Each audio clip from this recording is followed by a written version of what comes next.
আসসালামু আলাইকুম ওয়া রাহমাতুল্লাহি ওয়া বারাকাতুহু। আপনারা সবাই কেমন আছেন? জানি আপনারা সবাই ভালো আছেন এবং ভালো থাকবেন এই দোয়াই করি। আমিও আছি ভালো আলহামদুলিল্লাহ আপনাদের দোয়া। তারপর আজকে যাচ্ছিলাম আমার এক ফ্রেন্ডের সাথে, একটু দূরে লন্ডনের বাইরে আর কি। সে একটা মার্কেট আছে, ওখানে খোলা মার্কেট বসে আর কি। সে বললো চল আজকে মার্কেটে ঘুরে আসি। আমি বললাম আমার হাতে তো এত টাকা পয়সা নাই। না তুই তো কিছু কিনবি না, চল একটু ঘুরে আসবো, একটা জায়গা নতুন জায়গা দেখে আসবি। ঠিক আছে চল, তোর গাড়ি আছে, গেলাম, দোষ কি, সমস্যা কি। তার গাড়িতে করে যাচ্ছিলাম অনেক দূর, লন্ডন থেকে আপনার প্রায় এক ঘন্টা না, প্রায় 40-45 মিনিটও লাগছে যেতে আর কি, গন্তব্যস্থানে পৌঁছতে। যাওয়ার পথে দৃশ্যগুলি খুব দেখার মতো ছিল,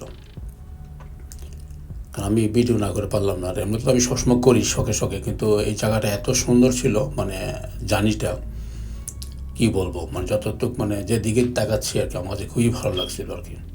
কারণ আমরা তো লন্ডনে থাকি, মনে করেন বিশাল বড় বড় বিল্ডিংয়ের আনাচে কোনো চাইলে এগুলোই দেখি, এত প্রাকৃতিক দৃশ্য আর দেখি না।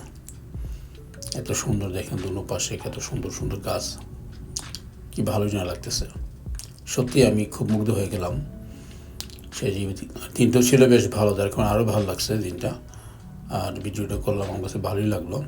বেশ কিছুক্ষণ ভিডিও করেছিলাম ওখানে, খুব সুন্দর লাগছে আমার কাছে। সত্যি কথা বলতে এরকম জায়গা তো আমরা দেখি না, যারা লন্ডনে থাকি তারা আমরা দেখি না এগুলো সহজে, যদি কেউ লন্ডনের বাইরে না যায়। যাই হোক, জায়গাটা কেমন লাগলো আপনাদের কাছে অবশ্যই জানাবেন।